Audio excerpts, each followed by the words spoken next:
Thank you, Dave. Much appreciated. I was just talking to Matt there before I started, and I must say that it's great to be in a room with like-minded people. We might not all agree about everything, but we have a comfortable space where we're happy to discuss it. And I can assure you, when we started the Bruichladdich project in 2001, that was not the case. We felt very alone in everything that we were trying to do. Not everything that was particularly thought through, I should add. Let's just, I think there's...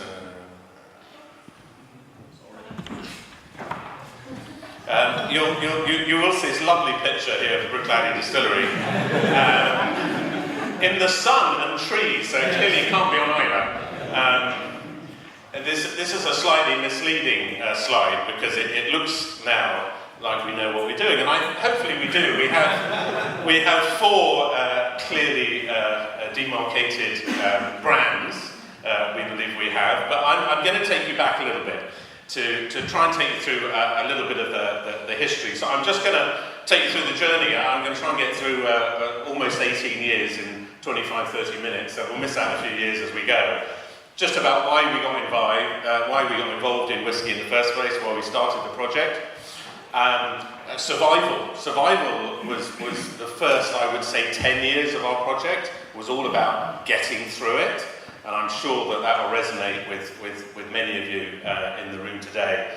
Because I think from some of you that I know, some of you that I've already spoken to, there'll be people in this room who are thinking about a distillery. There'll be some who have plans, some who are about to construct, some who are constructing, some who are producing but not selling, some of you that are selling, some of you are looking for distribution, some of you might be looking to sell. I have no idea, we'll see. But survival was a big part of what drove everything that we do at Bruichladdich. Getting to a point where we understood exactly what we were doing and what our core beliefs are. Acquisition, I think that's very interesting, having gone through that, being part of Remy Cointreau now. Was a pretty scary time. I don't mind saying so. It's less scary today than it was in 2012. And what the future holds for us. So let me start with the why. I mean, ultimately, I think we came from a wine background. Mark Renier and myself came from a wine background, and we were introduced to single malt Scotch whisky by a guy called Gordon Wright, predominantly, whose family, the Mitchell family, the Wright family of J&A Mitchell in Campbelltown, owned Springbank Distillery. And he really sort of opened our eyes. We got very excited by it. And the more and more we looked at it, we could see that there was a lot of consolidation going on in the industry, a lot of industrialization, efficiency. Efficiency in itself is not a bad word. Efficiencies are good, but I think to the detriment of many things that have happened in the Scotch whisky industry over the years. And simply, we could see that the sort of marketing of single malt Scotch whisky, or Scotch whisky in general, had taken over and become completely separated, really, from the place where it came from the people who made it, and from the ingredients that went into it. So the liquid and all the things that went into it really was very separate to the marketing. We thought, that can't be right. And coming from a wine background, you know, to us, I mean, life was simple. I mean, a lot of you will know a lot about wine in this room, I'm sure, as well. You know, it's ultimately all about the ingredient and where it's grown and who grows it, and understanding about the vineyard, and understanding about the soil, the terroir, all those kind of things. To us, we thought, well, why couldn't that be the same? And as these guys got bigger and bigger and bigger, there are many companies that shut down. So we know this is in the 80s and 90s where many distilleries have been shut. We saw an opportunity.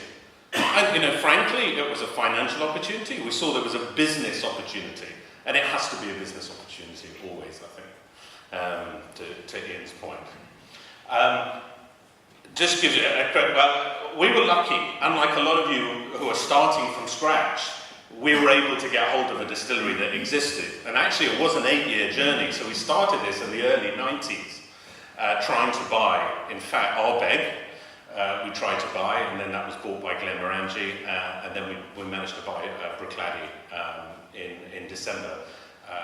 The 19th of December, Ian. It's very interesting, I bumped into Ian last night at the hotel, and the last time that we can remember that we saw each other was the 19th of December. 2000 at the distillery, where he handed me the keys to Bruichladdich. Because as the ex-operations director of White & Mackay, Jim Beam, and all of those businesses, it was his job when the money landed in their account to hand me the keys. So it's quite opportune that we're here, or fate. I'm not quite sure that we're both in the same room together. I have to say, when the guy sent me this slide, I'd forgotten the state of the distillery when we bought it. When we were trying to raise money, we needed £6.5 million to buy the distillery. It cost us 7.5, but we deferred £1 million over 3 years. That was the state of a lot of the distillery. That's actually now one of our bottling halls. So it's slightly over dramatic, but the bank, and at the point there was no queue of bankers lining up to support businesses like us. They just weren't interested in doing it. They looked after one or two of the big boys, but they weren't going to deal with a small startup. And they gave us nothing for the buildings. Bunch of old tumble-down buildings on the west coast of Ireland. They're not worth anything. So what cost us the money were the 6,000 casks that we bought. So luckily we had stock. Obviously, I'm going to talk a little bit about acquisition because that's the stage that we're in and where we are today. This is quite a poignant picture. This was the day that the distillery shut in 1994. A lot of you would have heard about many distilleries opening and closing, boom and bust. I'm glad to say that everything generally is in a sort of boom position today, but it certainly wasn't. The history of Scotch whisky has been one of boom and bust. And in fact, it's a very sad picture, I think. One of these guys is still working with us here, known as the Budgie. Many people in this room will have met him, I'm sure, who still works in the still house. And when we bought the distillery in 2001, these two guys were the only two still working there, John Rennie and the Budgie. John sadly passed away a couple of years ago. Don McGilvery, who was the distillery manager, who'd been laid off 3 times in the past as Bruichladdich was open and shut. But that was the world at that time, you know. I'm glad to say this was the Whisky Festival just 3 weeks ago, where we now have a team of 100 people at Bruichladdich. About 83 are based at the distillery and 17 in Glasgow. It's fair to say there are a few extra members of families in this picture, so they don't all work for us, but they did all work for us on our distillery day, which is great. Survival, I can't really stress this enough. I mean, this was a business project. We could see an opportunity, and luckily we had those 6,000 casks, so we had something to work with. But the simple fact is, Bruichladdich was unloved in the White & Mackay and Jim Beam world and by previous owners. And the simple fact, the quality of wood that would end up at Bruichladdich was often not very good. So we had stock that basically was from about 1980 through to 1994. So we didn't really have much, a little bit around 20 years old when we bought the distillery. And then we had stuff that was sort of 8, 6, 7, 8, 9, 10, 11, 12 years old. And so the madness started. And many of you have heard, some of you have seen some of these bottlings. Some of them were just trying to use the liquid that we had. So a lot of it was from 1991, 1992, coming up with sort of innovative stories. Some of the things that we produced ourselves, triple distilled, quadruple distilled whiskey, putting out as white whiskey for the very first time. So I think the first time we got into trouble with the SWA from memory. There are some more coming, don't worry. And the interesting thing is, we loved doing all this stuff. It was bloody marvellous. You know, we really would sit around and go, oh, we could do that. We were hated by retailers around the world. But the interesting thing is, you know, you would go to them with your new set of annual releases, and they would go, oh, please, not more things from Bruichladdich. But if you didn't turn up, they would go, what's next? You know, I mean, they loved it. They thrived on it. And we thrived on it. But it was survival. This was just keeping the bank at bay. The bank that didn't want to be involved in the first place. No pressure from shareholders. They knew that they were in from the long term.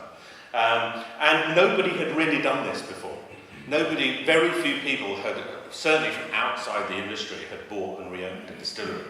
As I say, every liquid that we've ever put out, I've been extremely proud of. And even some of these wacky things, or less wacky things, I've been proud of. There's one thing that I've never been proud of, and to this day, I managed to find a slide of it. So, you know, we're going to get everything right, which is this horror story. Anyway, it's gone. Anyway, this is everything I hate about single malt Scotch whisky. Well, actually, this isn't single malt Scotch whisky. This is an illegal product. And in fact, this is the one time I want to thank you very much to the SWA, because they told us it was illegal and they banned us from doing it. And I was so embarrassed that we did it. So this was a blend of Irish single malt from Coughlin and Bruichladdich. So it was called Celtic Nations. And this is just, the trouble is, our industry is riddled with this stuff till today, the Scotch industry. You know, it's all about kilts, tartans, pipers. I mean, these are very important Scottish images, but frankly, they've got nothing to do with the liquid. You know, today, you know, these forums, these 2 days, is very much about the liquid. It's about the quality of what goes into it. So I'm sorry we did do that once, and I was delighted when we were told we had to withdraw it so we could stop doing it. But it was survival. We had to get through it.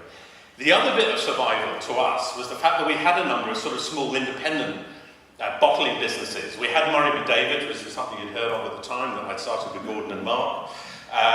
Again, that was doing extremely well during these early years of Bruichladdich, Celtic, Jim McEwen's Celtic Heartlands, you know, we came up with Renegade Rum. The trouble with all of these is we didn't make any of them. So we bought a distillery. We had 40 investors who were investing in our spirit, in our philosophy, our beliefs of a distillery. But yet in 2008, this part of our business was growing and our Bruichladdich sales were declining. And we knew that that wasn't right. We had to do something about it. But as you all know, this is an expensive business to be in. And actually getting banks on side, shareholders, extremely, extremely difficult. And you had to keep the bank happy. And that's why we kept doing it. Until, luckily, we found a way of replacing it. And I remember our CFO at the time said, look, it's all well and good if you want to get rid of this stuff and focus on Bruichladdich, but it's not a proven concept yet, so you need to replace these with something else in your P&L. And I'm glad to say that we came up with this. It's a gin on stage at a whisky forum, I do apologise.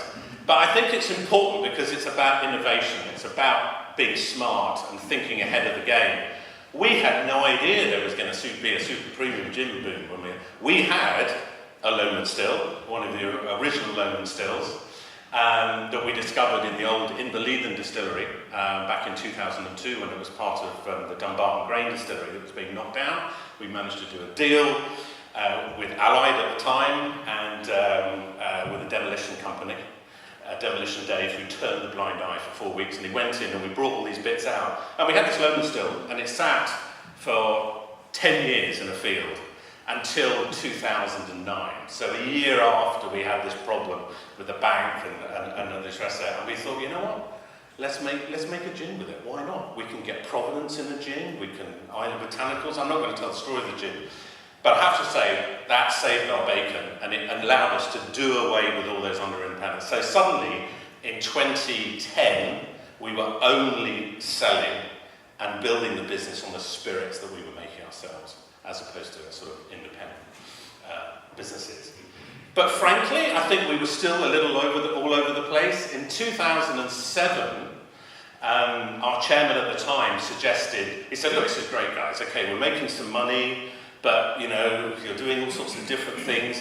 Why don't we see if there is a market out there for what we do as a business? Because one day, and by then we had, I think, 60 investors, private investors, all very small investors. At some point, we might need to give them some payback. So we employed a merchant bank. They went and sort of dabbled a little bit, and 4 or 5 companies came out of the woodwork, including Raymond Contra, in 2007. But all of the companies looked at us and said, look, you're really passionate guys, but it's all over the place. I mean, you know, this is a selection of bottlings. It's madness. There's no brand here. And one of the things we learned about that was that we needed to get to grips with what we did. And actually, what do we believe as a company? You know, all these things. You know, if you met me individually, I could talk to you for an hour and all lots of things would come buzzing about. But ultimately, what did we care about? And so the key for us was to start putting it together into some sort of clarity. And I said at the start, we had peated products within Bruichladdich. We had Port Charlotte was emerging. We produced the first lot in 2001, but of course it didn't come out until 2006 as PC5. We pushed the boundaries with the Optimal, but actually bringing it into some clarity. Because at the end of the day, whatever we're all doing, when you go back to your distilleries and your projects, you've got to understand that eventually you're going to have to sell this stuff to somebody. And they're going to have to understand it. Because you will find a small number of people out there who are extremely passionate, like we are all in this room, about what we do individually. And they go, I love it, I get that, I'm going to buy that, no problem at all.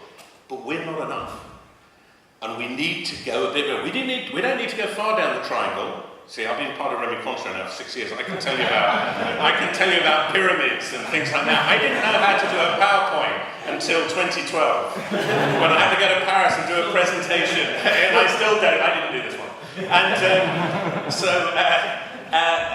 and you don't need to go far down it. Our product, I'm not speaking for all of us, but my guess is that most of our products are never going to be mass market products. These will be relatively niche. And we only need a few more people to get what we do and to buy them to be a success, which is really important. The other big thing that we did a couple of years before the acquisition was to invest in a system that helped us control the madness of what we were doing. So again, if that's one bit of advice, if you're still working on bits of paper and spreadsheets, now it's harder to do that in the UK because of HMRC. They don't like that anymore. They used to get away with it, but they eventually said, and with all these different products, with all these different packaging and trying to get them bottled out, and honestly, it was a nightmare. So we invested in a system, an ERP system, very early, called Tropos, which has saved our lives, frankly, from a control point of view. And of course, each of these sort of brands has their own sort of cluster of. I just like that shot. That's why I put that one up there. And some of the different Cotswolds over the years, but starting to focus on the things that really mattered. And I've sort of joked through this time of survival, but I can't stress enough how frankly, we almost didn't survive. We had to go back 3 times to our investors in those first 8 years to do rights issues. Huge dilution effect on a lot of the team. But ultimately, we were always interested in this. We were interested in provenance, particularly of barley. Our industry as a whole discusses it or mentions it as a commodity that provides a yield at a price. Whereas we're going, well, hang on, there's got to be more to it than that. And in this room, you understand that, I'm sure. But as I can say, in 2001, people didn't understand that.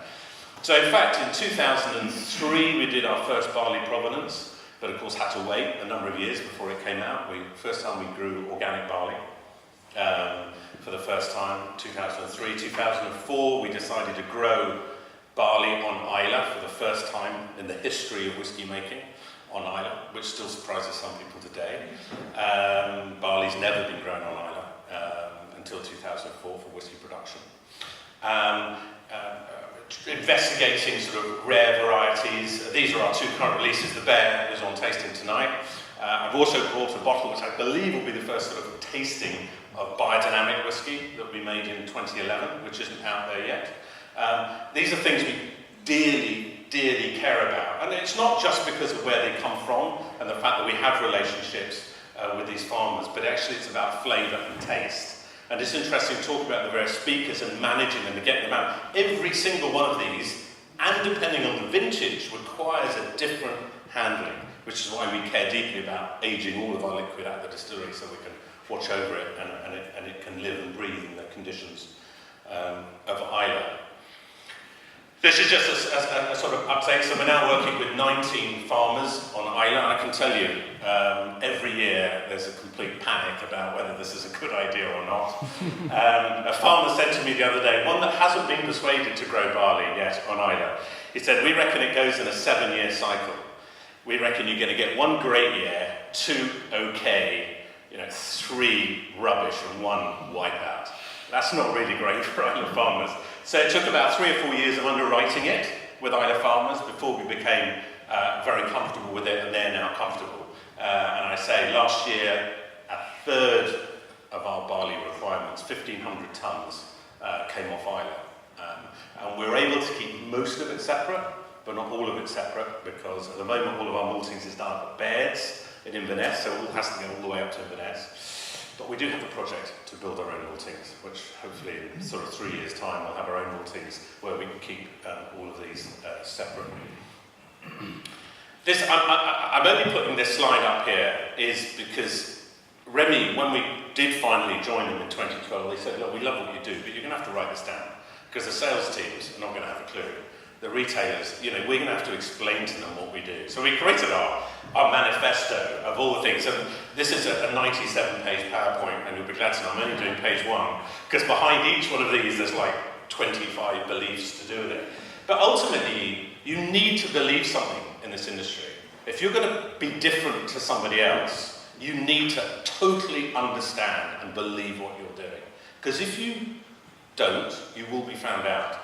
And I can't remember who mentioned the point, maybe you earlier, Ian.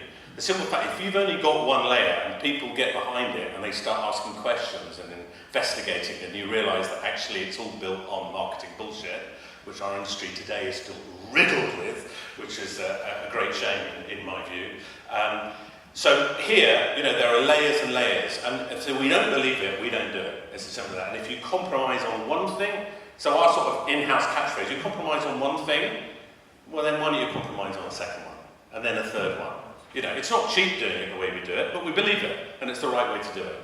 We care deeply about it. So I won't read all those out to you. So there we were, December 2011, and we get a call from a bank in Paris saying that Remy Cointreau are interested in buying. And we'd just taken on to help us build a brand as opposed to a selection. We'd taken on a guy called Douglas Taylor, who some of you know, who's now a great, great friend of mine, who came from Diageo, 14 years of experience, somebody that understood about brands. And he gave up. He'd started as a graduate, done graduate training, he'd worked all over the world for Diageo, but he believed. He tells a great story about how he first met Mark. And Mark talked at him for 3 hours and said, it was nice to meet you, and he hadn't said anything. And that's sort of Mark. But he believed in what we did. And he said, look, can I join? He gave up his 14 years at Diageo, put some money into the game. I don't know where he got that from, but anyway. And he's still there today. But he said to me, look, I'm going to make this big move. Please tell me you're not going to sell the company. So we've got no plans. So I can't do it. That was in November 2011. In December, we get a call from Remy Cointreau, and on the 1st of August, we became part of Remy Cointreau, so 6 months later. To me, at the serious point, I'll come back to that's a really sort of agency slide coming up in a minute, for which I apologise. But I think what was interesting is during the acquisition, the due diligence process, it was clear to us that we needed a new partner for the next stage of our development. We needed somebody who was going to help us with distribution, who was going to help us get to market. It was important to us that it wasn't an industry player, by that didn't own whisky. It had been a Scotch whisky company on the mainland. They might have wanted the brands, but they wouldn't have wanted bottling on Islay. They certainly wouldn't have wanted storage and all those things that were dear to us. So actually, and being family owned is really, really important because they have a long-term vision for the next generation and the generation after that. So actually, they were a perfect fit. And they said lots of nice things during that time. And you wonder, I'm not quite sure if that's true. But I'll be honest, I'm still there. And they said to me, look, please don't go, will you stay and run it? And Mark obviously left to start some new projects. But he said, will you stay? And we said, yeah, we'd love to stay. And I have to say, nobody has left the company in 6 years. It will be 6 years in August since we've been part of Remy Cointreau. Only people that left is Mark and Jim, who retired. Only to come out of retirement. It's been an interesting thing because people will say, yeah, but you'll become corporate, you'll be part of Remy. But the fundamental thing that is not true is that they trust what we're doing. They go, look, you guys, we love what you do. Yeah, okay, you're going to have to, there's budgets now and there's reporting and there's stuff. But ultimately, we believe we're still running our own business. So I think picking the right partner is really important going forward. if any of you ever get to this position, you know, with your businesses, is really, really important. And in a way, it's turned it on its head, because we've become a huge influence within Remy Cointreau. Because they go, look, these guys, they know, they're so clear about what they do. They've got such strong beliefs. Maybe we're not as strong about those beliefs with some of our other brands. And in fact, it's made them start investing again in some of their other brands, which has been really, really sort of exciting to us. I'm showing you this slide because I think it's important for a lot of you in the room. So this is a study done by a huge agency. So one of the beauties of being part of a big corporation is you can start to get access to stuff that you didn't. And this was talking about small niche players called piranhas and how they can operate in a business. This wasn't about the booze business. This was it was generally out there in the world about what you need to be to be able to work well with industry. So we haven't changed any of this. We've slightly interpreted this, but this is what they said. So sharp value, being very clear with no compromise, really important. Being authentic and authentic people. These days we know about that. You know, we talk about authenticity all the time. It's so important for what we do. Risk-taking mindset, I think again that's important. Our industry, certainly going back 10, 20 years, never took any risks at all. Dull, boring. And to Ian's point, I think it's absolutely right. You know, it's sort of going in this sort of negative spiral as opposed to looking outside of what might be going on. Really important. Agility, you need to be able to think differently, do stuff. You know, it fits in very well with a sort of risk-taking mindset. You know, we can bring things to market much quicker than big companies can. Big companies they have so many committees, so many agencies involved, they can take 2, 3, 4 years to bring something to market. Whereas, you know, all of you in this room know about doing that, which is great. And this, which is a great one, I think.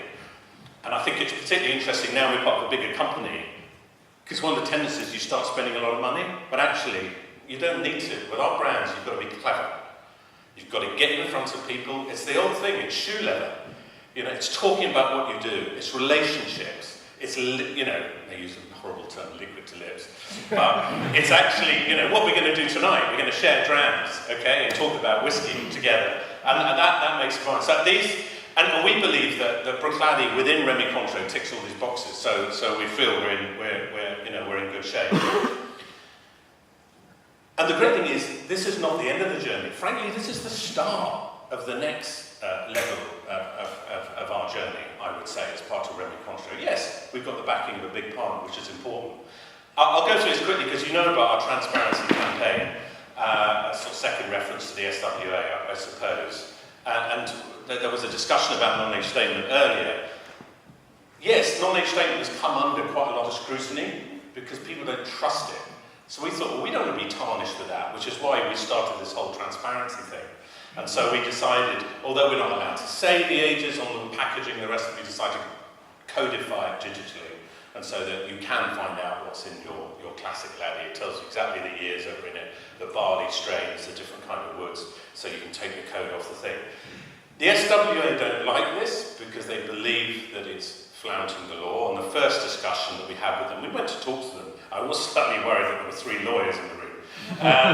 And to be fair, we continue to talk to them. We have a very good relationship with them. We work very well with them. They haven't asked any enforcement agency to do anything about it because they believe that what we're doing is very honest, although technically it breaks the law because they believe this is marketing and you're not allowed to use the age of the whiskies in marketing.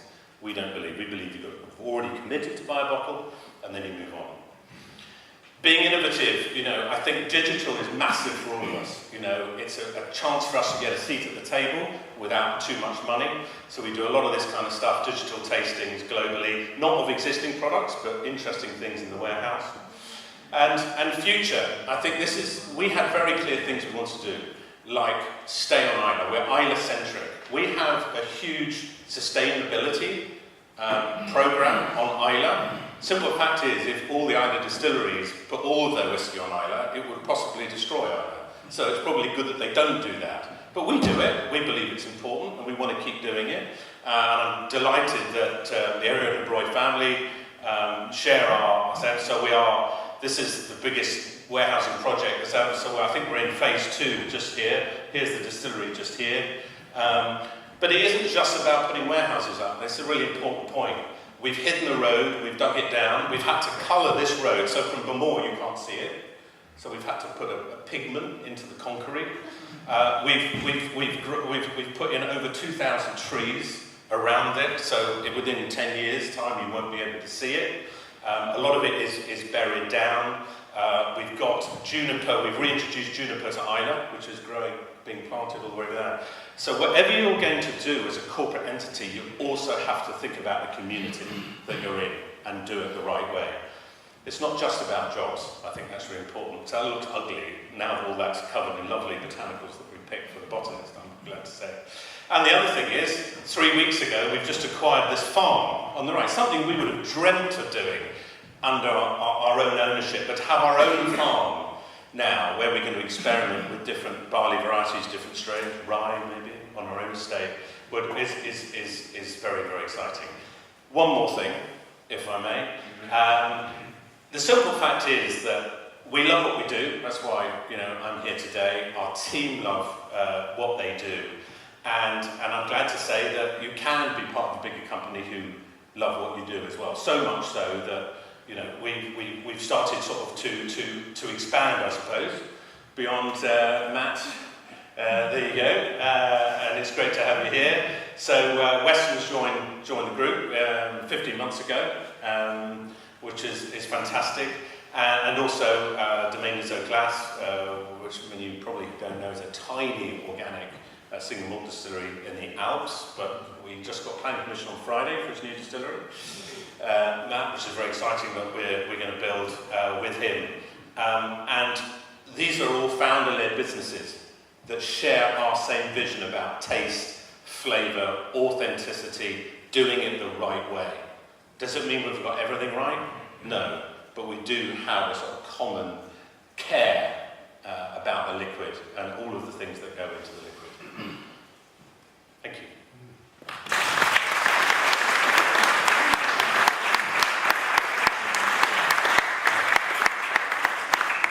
Thank you, Simon. I'm amazed. PowerPoint. That's great. I did do that myself, actually. Yeah. No, clearly. A man of many talents. First question for me. If you were to buy Bruichladdich today, would you do it differently? And if so, how would you do it differently? So that's a great question. In fact, I did have it written on my notes, which I didn't bother to look at, so I've missed all sorts of things out. Raise enough money. Raise enough money, if you can, at the start. You'll never know how much you're going to need, but whatever you think it is, at least double it or quadruple it. Because that constant, worry about paying the wages or paying the malt bill or whatever the next warehouse was a nightmare. So I would have raised more money and put the plan together differently, for sure. That's one thing. How important is the madness still to you? Are you now like the elder statesman who's up going, oh yes, we can tell you, we made these mistakes, and there's a certain gravitas to what you do, or is madness still part of the Bruichladdich DNA, and indeed the new DNA of the company? I think madness is too strong a word, I would suggest now. I mean, it helps to be. I think frankly, I think it's entrepreneurial. You've got to be entrepreneurial in this business, otherwise you stand still. And I think to get started, you need to be entrepreneurial. I think it's 3 years. Every year to do a blue sky thing, okay? So that's a big corporate word. But we used to, 4 or 5 of us would disappear, Jim, Mark, myself, whoever, would disappear to a hotel, and Jim would bring out loads of stuff, and we'd just think about nonsense, and just try and come up with some new stuff. We hadn't done one of those for 3 years until a year ago, and we thought, hang on, we need to get back a little bit of the madness.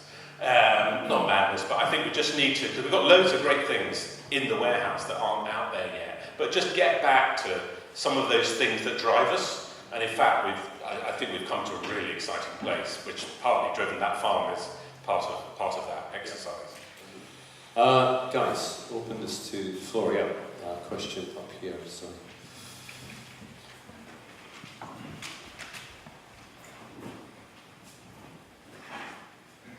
Hi, really enjoyed that. Dave Thompson, Spirit of Yorkshire. We're a new distillery. We're also brewers and farmers. So we grow all our own barley. I mean, for us, a disaster is 2.5 tons, not 3.5.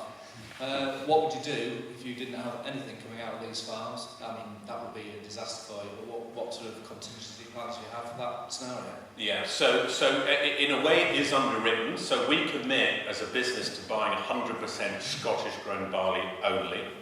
And so 2/3 is grown on the mainland. Again, we know all of our farmers, even though some of those relationships are through the maltsters at Baird's. But ultimately, if we lost 1 year, you know, that's why they're all vintages. All the releases are based on vintage. And you know what? If there's a bad vintage, there'll be less of it, or we won't make it. But we could make up with more mainland Scottish barley. So overall, in a year, we wouldn't lose. We're making about 1 million litres at the moment of pure alcohol. We could still make 1 million litres in any 1 year, but we would not have Isla barley. But we think that's a good thing. I mean, not a good thing, but it's good. It's part of the story. This stuff isn't consistent. It's a natural product, you know. It's growth, so we're not going to just switch out for, you know, English barley or Czechoslovakian barley or Russian barley. We say Scottish barley, and hopefully we would be able to get enough. Hasn't happened yet. Anybody else want to jump in? Yes, we have one here.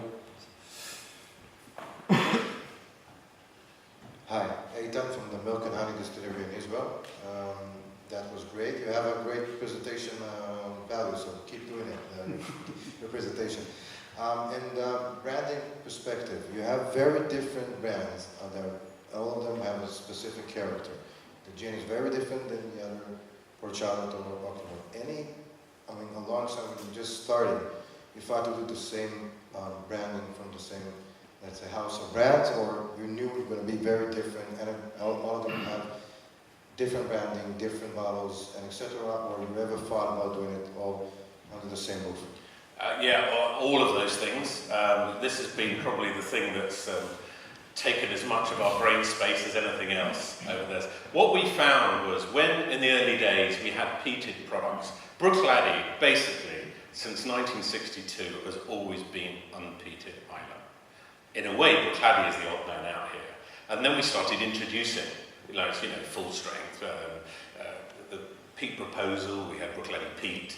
And the trouble is, if it's the first time you're introduced to Bruichladdich, and you're not into peat, and bear in mind, in single malt Scotch whisky, 10% of single malt Scotch whisky is peated, is a peated category. So it's still relatively small, and it's 1% of Scotch whisky, in total is peated. If you don't like peated, you might never come back to the brand. And so we thought that was an issue, and therefore we thought we needed to stop the confusion and go, Bruichladdich must always be unpeated. And we thought, well, Port Charlottes are peated, sort of more traditional Islay, although it's different to the big sort of heavy iodine ones, and then Octomore lives in its own world. So we say that they've got shared DNA, but with very different personalities is the sort of line that goes with it. And I think it helps. It's not always easy, because they're not always going to be on the shelf in the same space, because, peat is going to be over here. You don't want Bruichladdich there, because people think it's peated and it's not peated. So it's a constant topic of conversation, but I think we've got the best place just now, whether it's right or not. Probably got time for just one more. Anybody else want to jump in? In which case, I will ask you. So it took you about 9 years, 10 years to kind of turn around. Do you think, again, it's kind of going back to if it was today, do you think that the environment has changed so much within distilling that time lag would be quicker these days, or do you think even if you're opening a new distillery now, it's still going to take about a decade for you to get things sorted? I think there are many aspects to that. Being on Islay, it's a real sort of, it's like going to May. It's the destination for a lot of single malt, fans, and far more. I mean, when I first moved to Islay in 2004, there was one taxi company. There are now 10. I mean, that gives you an idea. they're building the biggest hotel on Isla at the moment. It's going to have 42 rooms. I mean, that's just, I mean, there's been nothing like that for years. So the simple fact is people are coming, there is an enthusiasm in what we do today that just didn't exist then. And this is a perfect example of it. You know, there are a lot of people that want to hear about what we're doing. You know, so I think it would be quicker, for sure. Sometimes I think a new distillery would have been easier than an old one, but the beauty of the old equipment that we have, and also, you know, we've got the heritage, and working very carefully with it, with these different grains, allows us to produce different liquids. Fantastic. Thank you very much, ladies and gentlemen. Signing off.